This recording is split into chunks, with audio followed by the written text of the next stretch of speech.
시들은 나의 영혼 주님이 약속한 성령 간절히 기다리네. 가물어 메마른 땅에 단비를 내리시듯 성령의 단비를 부어 새 생명 주옵소서. 반가운 빗소리 들려 산천이 춤을 추네. 봄비로 내리는 성령 내게도 주옵소서.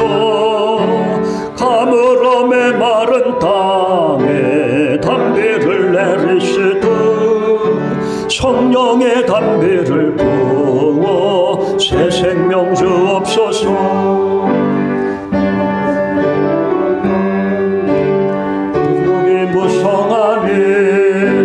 갈급한 내 심령 위에 성령을 부소서. 가물어 메마른 땅에 단비를 내리시듯 성령의 단비를 부어 새 생명 주옵소서. 참되신 사랑의 언약 녹일 수 있사오랴. 오늘의 흡족한 은혜 주실 줄 믿습니다. 가물어 메마른 땅에 단비를 내리시듯 성령의 단비를 부어 새 생명 주옵소서.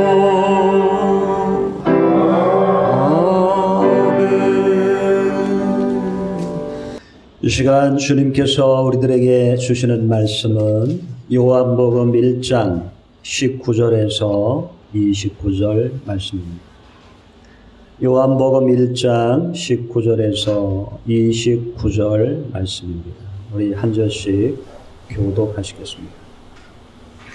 유대인들이 예루살렘에서 제사장들과 레위인들을 요한에게 보내어 내가 누구냐 물을 때에 요한의 증거가 이러하니라. 20절 읽으시기 바랍니다. 요한이 드러내어 말하고 숨기지 아니하니 드러내어 하는 말이 나는 그리스도가 아니라는데. 또 묻되 그러면 무엇 내가 엘리야냐 가로되 나는 아니라. 또 묻되 내가 그 선지자냐 대답하되 아니라. 또 말하되 누구나 우리를 보낸 이들에게 대답하라. 너는 내게 대하여 무엇이라 하느냐. 가로되 나는 선지자 이사야의 말과 같이 주의 길을 곧게 하라고 광야에서 외치는 자의 소리로라 하니라. 저희는 바리새인들에게서 보낸 자라. 또 물어 가로되 내가 만일 그리스도도 아니요 엘리야도 아니요 그 선지자도 아닐진데 어찌하여 세례를 주느냐. 요한이 대답하되 나는 물론 세례를 주노니와 너희 가운데 너희가 알지 못하는 한 사람이 있으니 곧 내 뒤에 오시는 그이라. 나는 그의 신들매 불기도 감당치 못하겠노라 하더라. 이는 요한의 세례에서 요단강 건너편 베다니아서 이르니라. 29절 같이 읽겠습니다. 이튿날 요한이 예수께서 자기에게 나오심을 보고 가로되 보라 세상 죄를 지고 가는 하나님의 어린 양이로다. 아멘. 오늘은 광야에 외치는 자의 소리로 살았던 세례 요한의 짧고 굵은 축복의 삶에 대하여 하나님의 말씀을 나누기를 원합니다. 오늘 본문 말씀을 통해서 어떠한 삶이 의미 있는 삶인지, 하나님 앞에 축복의 삶인지 그것을 함께 나누는 시간이 되기를 원합니다. 세례 요한은 누가복음에 보면 어떤 사람이었느냐. 이 세례 요한은 아비야 반열 제사장 중에 하나였던 사가랴와 엘리사벳 사이에서 나온 아들입니다. 두 사람은 나이 많도록 자녀가 없었습니다. 그래서 하나님을 흠없이 섬기던 그들은 자녀를 위해서 간절히 기도할 때 주의 천사가 나타나 너에게 아들을 주리라고 하신 아들이 바로 이 세례 요한이었습니다. 누가복음 1장에 보면 이와 같이 말씀합니다. 자, 1장 누가복음 1장 6절에서 13절 우리 빨리 같이 읽어보겠습니다. 누가복음 1장 6절에서 7절까지 읽습니다. 시작. 이 두 사람이 하나님 앞에 의인이니 주의 모든 계명과 규례대로 흠이 없이 행하더라. 7절 시작. 엘리사벳이 세례를 받음으로 저희가 부자하고 두 사람의 나이 많도록 그들은 자녀가 없었습니다. 그런데 하나님 앞에 간절히 자녀를 위해서 구했어요. 13절 14절 같이 읽습니다. 시작. 천사가 일러 가로되 사가랴여 무서워 말라 너의 간구함이 들린지라 내 아내 엘리사벳이 내게 아들을 낳아 주리니 그 이름을 요한이라 하라. 아멘. 여러분, 이 엘리사벳과 사가랴는 하나님 앞에 간구했습니다. 간구했습니다. 무슨 간구를 했단 말입니까? 자녀를 달라고 간구했다는 거예요. 그래서 하나님 앞에 너의 간구함이 들린지라 아들을 낳으리니 요한이라 하라. 제가 성경을 읽어보니까요, 아들을 주시면서 이름까지 지어준 사람, 너 아들을 낳을 건데 이름을 이렇게 지어라고 한 사람은 예수님하고 요한밖에 없는 것 같아요. 예수님하고 요한밖에는 없어요. 제가 읽기에는. 예수님도 아들을 낳으리니 예수라 하라. 요한도 아들을 낳으니 요한이라 하라. 뭡니까? 특별한 하나님의 자녀라는 얘기예요. 이렇게 세례 요한은 태어난 사람이에요. 그가 이제 장성하여 빈들에서 나와 이제 말씀을 들고 산속에서 메뚜기와 석청을 먹던 그가 드디어 유대 광야에 나와서 그는 복음을 전파하는 사람이 되었습니다.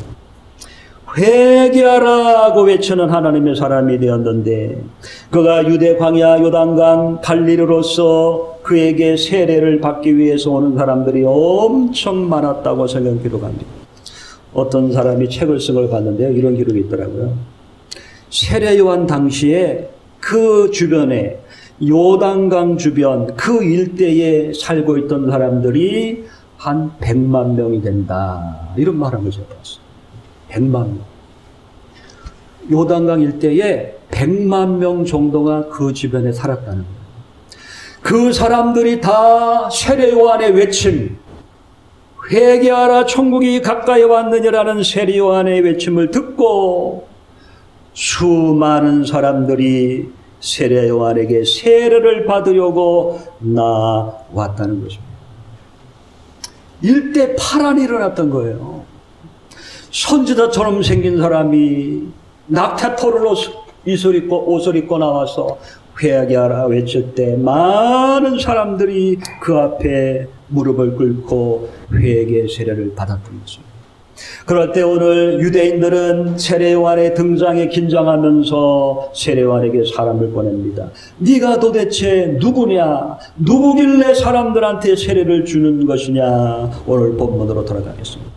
본문 보면 요한복음 1장 19절부터 본문이 나옵니다. 자, 요한복음 1장 19절부터 유대인들이 예루살렘에서 제사장들과 레위인들을 요한에게 보내어 내가 누구냐 물을 때 요한의 증거가 이러하니라. 20절. 자, 여러분 다시 한번 읽어주세요. 20절 시작. 요한이 그러하여 말하고 숨기지 아니하니 그러므로 말이 나는 그리스도가 아니라는데 나는 그리스도가 아니라 드러내어 하는 말이, 사람들한테 하는 말이 나는 그리스도가 아니라. 21절 같이 읽어봅니다. 시작. 또 묻되 그러면 무엇 내가 엘리야냐? 가로되 나는 아니라. 또 묻되 내가 그 선지자냐? 대답하되 아니라. 수많은 사람이 너를 따르고 있다. 네가 이렇게 능력을 행하고 있는데 너는 누구냐? 네가 엘리야냐? 요한은 아니다. 그 선지자냐? 아니다. 그리스도냐? 아니다. 그러면 너는 누구란 말이냐? 라고 유대인들이 얘기합니다. 그때 세례요한은 23절 그는 자기 자신을 이렇게 소개하고 있습니다. 23절. 자, 뭐라고 소개하느냐? 같이 읽어보겠습니다. 시작. 가로되 나는 선지자 이사야의 말과 같이 주의 길을 곱게 하라고 광야에서 외치는 자의 소리로다. 아멘. 어렵시다. 광야에서 외치는 자의 소리로다. 나는 광야에서 외치는 자의 소리일 뿐이로다. 광야에서 외치는 자의 소리일 뿐이다. 이게 무슨 뜻일까요? 광야에서 외치는 자의 소리다. 저는 성경 읽으면서 광야에서 외치는 자의 소리 무슨 의미일까? 세례요한은 자기 자신의 의미를, 자기가 받은 사명을, 자기의 정체성을 나는 단지 광야에서 외치는 소리일 뿐이다 라고 소개했다는 거예요. 그리고 그런 삶을 살았다는 거예요. 여러분 21절에 내가 엘리야냐 라고 유대인들이 물을 때요, 말라기에 보면 이런 말씀이 있어요. 예수님이 오시기 전에 선지자 엘리야를 보낼 것이다. 그가 와서 예수님의 길을 평탄케 하리라고 엘리야의 등장을 이미 성경에 예언해 놨습니다. 말라기 4장 5절에 기록해 놨어요. 분명히 세례요한은 엘리야의 사역명을 가지고 온 사람이에요. 예수님 앞에 와서 길을 평탄케 한 사람이기 때문에. 그런데 세례요한은 정적 나는 아니라 그러면 아니라. 참 난해한 구절이에요. 말라기에서에는 세례요한을 엘리야라고 기록되어 있는데 본인은 아니라고 하고, 그래서 왜 세례요한은 자기가 엘리야라고 하지 않았을까? 왜 안 했을까? 왜 그랬을까? 그리고 네가 그 선지자냐라고 묻습니다. 내가 그 선지자냐? 그때도 이 요한은 아니라 그럽니다. 그 선지자, 어떤 선지자를 얘기하는 걸까요? 이거는 신명기 18장 15절에 나옵니다. 신명기 18장 15절에요. 모세가 읽어보겠습니다. 신명기 18장 15절. 자, 읽어보겠습니다. 시작. 내 하나님 여호와께서 너희 중 내 형제 중에서 나와 같은 선지자 하나를 너를 위하여 일으키시리니 너희는 그를 들을지니라. 모세가 출애굽 여정 속에서 이 이스라엘 민족이 너무 말을 안 들으니까 막 괴로워하면서 앞으로 하나님이 나와 같은 선지자를 보낼 텐데 너희는 그 선지자의 음성은 들어야 한다라고 예언해 놨어요. 나와 같은 선지자. 나와 같은 선지자. 여러분, 지금 모세가 신명기 18장 15절에서 얘기하고 있는 나와 같은 선지자는 누구를 의미하는 걸까요? 누구? 나와 같은 선지자를 보내리라 했을 때 그 나와 같은 선지자는 누굴 얘기하는 거예요? 그 나와 같은 선지자는 예수님을 얘기하는 거예요. 예수님. 보통 선지자가 아니에요. 모세는 하나님과 사람 앞에 중보자였습니다. 중보자. 그랬듯이 하나님 앞에 중보자 되는 하나님의 아들 예수를 보내리라. 바로 예수님을 얘기하는 겁니다. 사도행전 7장 37절에 그분은 예수라고 얘기하고 있습니다. 그때 유대인들은 네가 그 선지자냐 물어본 것입니다. 그럴 때 요한은 아니라. 그분도 나는 아니라. 나는 단지 광야에서 외치는 자의 소리일 뿐이니라. 여러분, 광야에 외치는 자의 소리라는 것이 무엇을 의미합니까? 외치는 자의 소리는 소리치는 소리와 그 내용만 있을 뿐 자기 자신은 아무것도 아니라는 그런 표현입니다. 중요한 것은 내가 외치는 소리, 그 내용이지 소리치는 사람은 아무것도 아닌 것이다. 사람이요 산에 가서 야호 그럽니다. 야호. 그러면 그 야호 소리가 야호 야호 야호 메아리 치면서 야호 야호 야호. 사람들은 야호 소리를 듣지만 그 야호라고 외친 사람이 누군지는 관심이 없습니다. 누군지도 모릅니다. 세례 요한은 지금 외치고 있습니다. 무엇을 외치고 있습니까? 나는 그리스도가 아니다. 보라, 세상 죄를 지고 가는 하나님의 어린 양이로다. 저분이 하나님의 어린 양이로다. 저분은 인류를 구원하시기 위하여 십자가에 피 흘리실 하나님의 어린 양, 우리를 구원하실 어린 양, 우리에게 영생을 주실 하나님의 어린 양이로다. 그는 외치고 있다는 거예요. 내가 중요한 게 아니라 저 앞에 계신 저분은 하나님의 아들 그리스도이시라. 그는 끊임없이 하나님의 아들 예수님을 전했던 것입니다. 본문 1장 27절에 보면 곧 내 뒤에 오시는 그이라 나는 그의 신들매를 풀기도 감당하지 못하겠노라. 1장 29절 자, 읽어봅니다. 시작. 이스라엘과 이스에서 자기를 나오고 보라 세상을 지고 가는 하나님의 어린 양이로다. 보라 세상 죄를 지고 가는 하나님의 어린 양이시로다. 누가요? 누가? 지금 세례요한이 뭐라고 있어요? 세례요한이? 지금 세례요한은 보통 사람이 아니에요. 100만 명 그 시대에 수많은 사람이 혹시 저 사람이 메시아인가? 저 사람이 그리스도인가? 대단한 사람이라고 추앙받고 있는 사람입니다. 모든 존경과 추앙을 홀로 받고 있는 상태예요. 그런데 세례요한은 지금 어떤 일을 하고 있습니까? 나는 아니야. 저 분을 보아라. 저분은 하나님의 아들 예수 그리스도 하나님의 어린 양이로다. 그에게 쏟아지는 모든 관심을 하나님의 아들 예수님께 그는 돌려드리고 있다는 것입니다. 이것이 그의 축복의 삶, 승리의 삶이었다.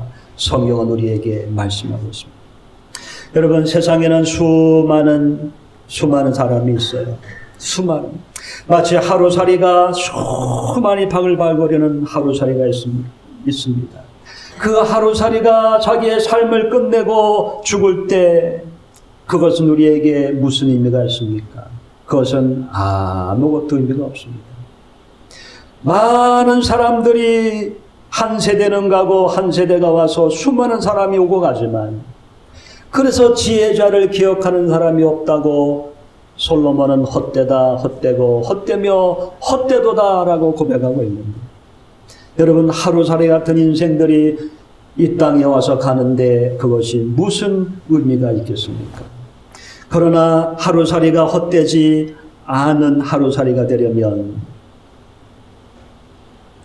어떻게 해야 의미가 있는 존재가 되느냐? 그것은 그 하루살이의 심령에 영원한 생명이신 예수 그리스도를 품으면 그 사람은 의미가 있는 삶을 살게 된다는 것입니다. 우리 안에 예수를 품을 때, 우리 안에 예수가 거할 때, 내가 예수를 믿고 구원받을 때, 그때 비로소 우리는 의미 있는 삶을 살게 된다. 의미 있는 사람이 된다. 수가성 여인에게 예수님은 말씀하셨습니다. 요한복음 4장 14절. 요한복음 4장 14절. 우리 한번 같이 한번 읽어보겠습니다. 요한복음 4장 14절. 읽습니다. 시작. 내가 주는 물은 먹는 영원히 목마르지 아니하리니 나의 주는 물은 그 속에서 영생하도록 솟아나는 샘물이 되리라. 아멘. 영생하도록 솟아나는 샘물을 마신 사람, 예수님을 믿는 사람, 예수님과 동행하는 사람, 그 예수님께 나와 예배하는 사람, 예수님을 전하는 사람, 예수님을 높이는 사람, 예수님을 증거하는 사람, 이 사람에게 참된 복이 있고 은혜가 있고 축복이 있다는 겁니다. 믿습니까? 예수 없는 사람은 하루살이가 끝나도 그 인생은 아무 의미가 없습니다. 그러나 예수를 믿는 사람, 생명을 얻는 사람은 비로소 의미가 있는 사람. 지금 세례 요한은 그 예수님을 품었습니다. 그리고 예수님을 전했습니다. 그리고 예수님만을 높이고 자신은 뒤로 빠졌습니다. 저는 생각해 봤어요. 만약에 유대인들이 와서 네가 엘리야냐? 네가 그 선지자냐? 라고 물었을 때 만약 세례 요한이 그렇다 그랬으면 어떻게 됐을까? 그렇다. 제가 이단을 연구하다 보니까요, 이 이단도요 처음에는 순수하게 신앙생활을 합니다. 처음에 하나님 예수님 믿으면서 이렇게 해요. 그러다가 어떤 일이 발생하느냐, 그러다가 사람들이 모이기 시작해요. 그리고 자기를 따르는 사람들이 생기기 시작해요. 자기를 따르는 사람들이 모이기 시작하니까 이 미혹을 받는 거예요. 미혹. 어떤 미혹? 내가 예수님 해도 되겠구나. 예수님. 아이고 나를 따르네. 나를 예수님처럼 섬기네. 아이고 나도 예수님 한번 해보자. 주님 한번 해보자. 그래서 예수님을 전하려고 하던 사람들이 사람이 모이니까 아 내가 예수다. 저는 한국교회 안에서 중형교회, 대형교회 목사님들도요 참 조심해야 된다고 생각해요. 참 조심해야 됩니다. 조금만 사람이 모이고 조금만 존경받고 하면 어느새 자기가 예수님 자리에 앉아. 예수님 자리. 예수님보다 더 높은 권위를 갖게 됩니다. 주변에도 그런 분들이 계시더라고요. 성도가 많고 몇백 명이 되고 몇천 명이 되면 복선 목소리가 달라져요. 왜 그래? 그래? 예수님보다 더 높아지는 권위. 조심해야 됩니다. 여러분, 사람들의 칭찬과 존경, 영광, 사람들이 예수의 이름 때문에 우리에게 하는 그 모든 영광은 우리는 누구에게 돌려드려야 돼요? 누구에게? 모든 영광은 주님께 돌려드려야 되는 거예요. 모든 감사는 주님께. 누군가 나를 통해서 예수를 만났다고 해도, 나를 통해서 은혜 받았다고 해도 그분에게는 예수님만이 드러나야 되고 예수님께 감사드려야 됩니다. 모든 영광은 주님께 돌려드리고 우리는 한없이 낮아져야 하는 것입니다. 마치 사람들의 눈에는 예수님만 보이게 하고 자신은 그들 눈에 안 보이는 사람처럼 뒤에 빠져줘야 하는 것입니다. 그것이 바로 나는 광야에서 외치는 자의 소리를 뿐이로다 라는 세례 요한의 고백이 그 고백이라는 것이에요. 나는 아무것도 아니야. 나는 단지 저분 하나님의 아들 예수 영광의 주님 저분을 증거하는 소리일 뿐이로다. 소리일 뿐이로다. 그는 그런 삶을 살다가 그는 짧은 인생을 마치고 그는 주님의 나라로 품에 들어간 분입니다. 그는 정말 짧고 굵게 하나님의 은혜 가운데 살며 인생을 마감한 사람이었습니다. 제가 화곡교회 다닐 때 교육전도사로 주일학교를 섬기고 있을 때 거기 90세 먹은 오 권사님이라는 분이 계셨어요.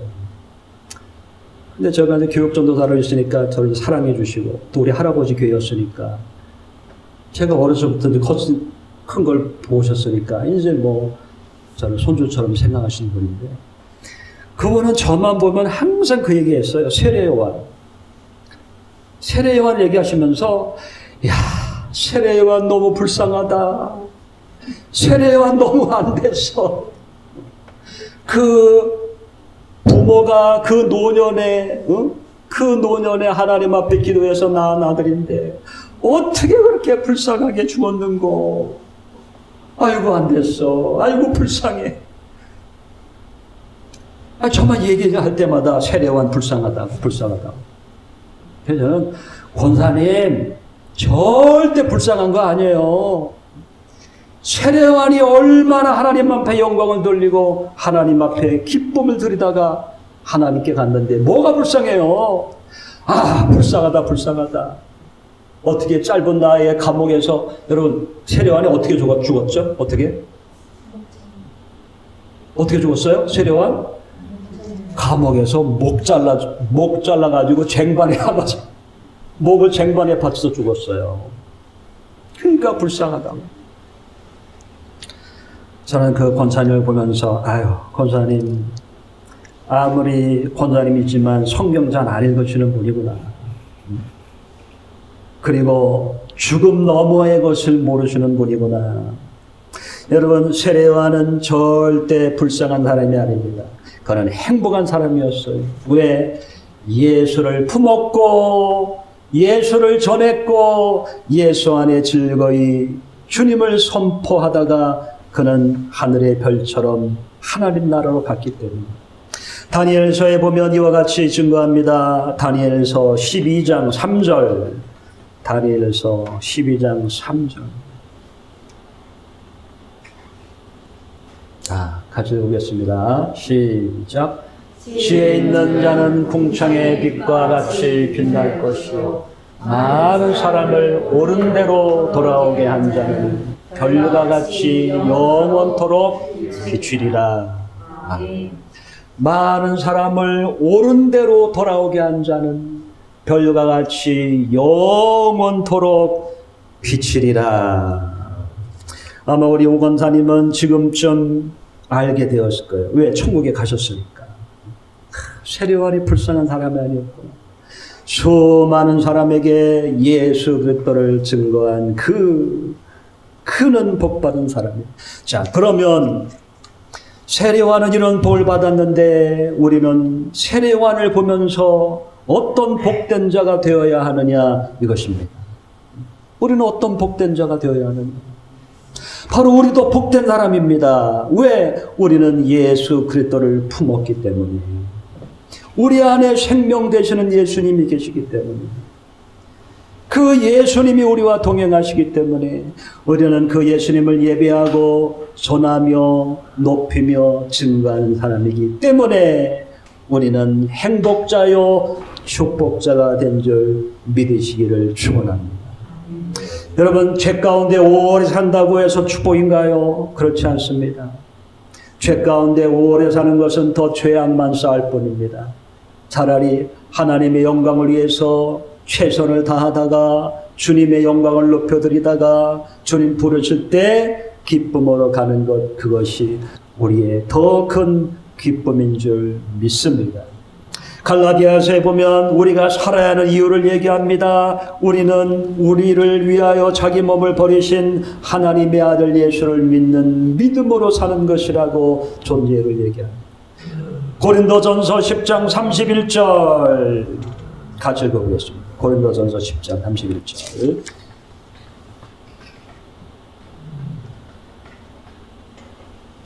고린도전서 10장 31절.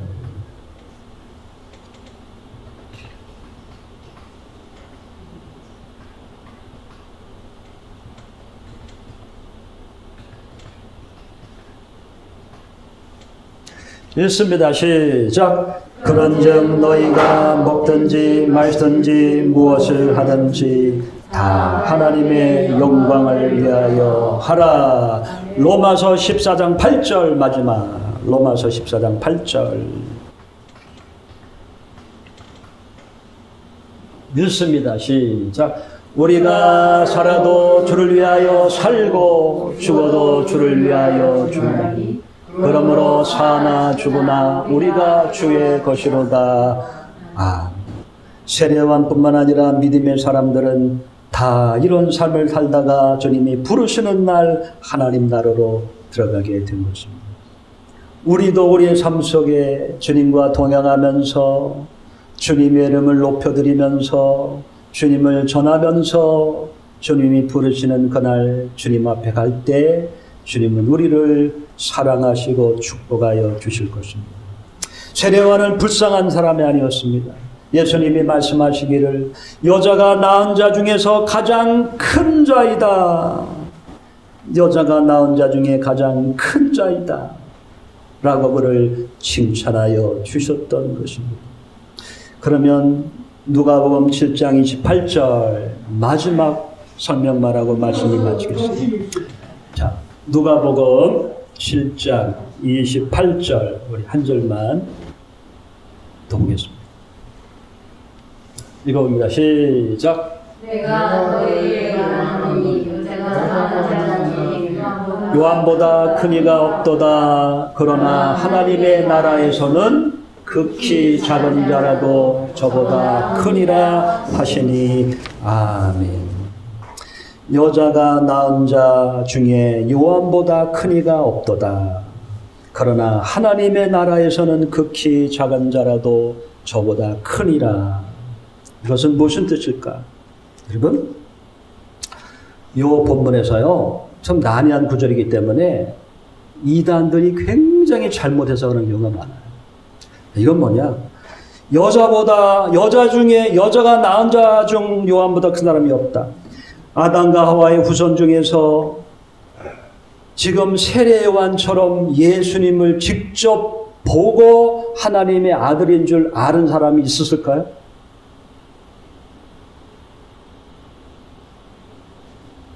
아담과 하와의 후손 중에서 하나님은 창세기 3장 15절에 여자의 후손을 보내리라고 약속하셨어요. 아브라함에게는 내 후손으로 인하여 천하 만민이 구원 얻을 것이라고 후손을 얘기했어요. 많은 선지자들은 처녀가 아들을 잉태할 것이라 하면서 예수님을 예언했어요. 그런데 지금 세례 요한은 어떤 사람이에요? 세례 요한은 하나님의 아들 예수님이 오신 것을 직접 보고 그리고 이 예수님이 하나님의 아들이심을 알고 그리고 전했던 사람. 그 어떤 선지자도 예수님을 본 사람이 없어요. 그 어떤 선지자도. 그런데 세례 요한은 자기 눈앞에 하나님의 아들을 보았고 영원한 생명이신 예수님을 보고 증거했는데 예수님께 전도받아서 하는 게 아니에요.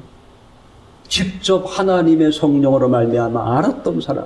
그래서 세례 요한은 여자가 낳은 자 중에 가장 큰 사람이다 라고 예수님이 말씀하시고.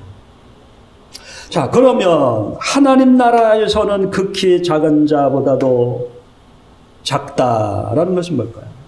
하늘에 있는 사람보다는 작은 사람이다. 이것은 세례 요한은 비록 여자가 낳은 자 중에 큰 사람이지만 아직까지는 어떤 사람이에요? 아직까지는 천국에 입성한 사람이 아니에요. 아직까지는 이 땅에 존재하는 사람이에요. 그런데 지금 천국에 있는 사람들은 어떤 사람이에요? 천국에 있는 사람들은 모든 시험과 환난과 고난과 모든 것을 이기고 믿음으로 승리한 사람들입니다. 믿음으로 승리하여 천국에 입성한 사람들. 그러나 세례 요한은 아직 천국에 입성하지 못한 사람.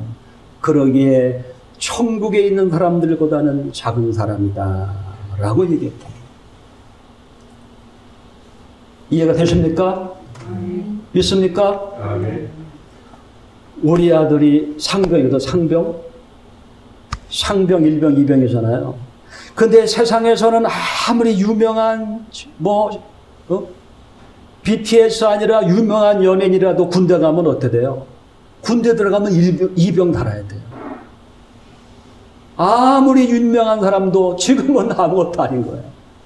왜? 먼저 들어간 사람들이 있기 때문에 쫄다고요. 쫄다고. 그렇죠? 세례 요한이라 할지라도 모든 믿음을 이기고 천국에 입성한 그들보다는 작은 사람이다. 주님은 말씀하고 있는 것입니다. 이제 말씀을 마무리합니다. 세례요한은 불쌍한 사람이 아니라, 비명횡세한 사람이 아니라, 그는 예수를 증거하다가, 예수를 섬기다가, 교만해지려고 하는 그 시험도 이기고 겸손하게 주님을 섬기다가 간 사람. 그와 같은 복을 저와 여러분도 받으시기를 주님의 이름으로 축복합니다. 기도하겠습니다.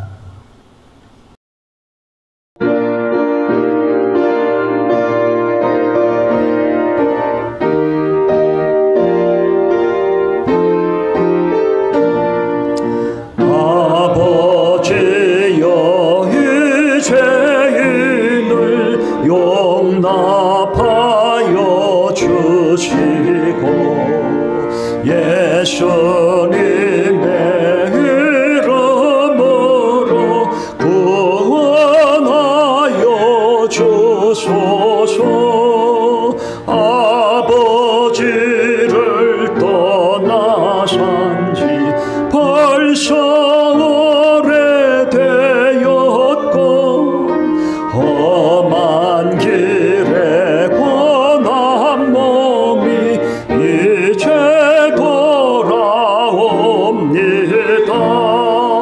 전에 하던 헛된 일을 애통하게 여기고 겸손하게 엎드려서 용서하심 빕니다.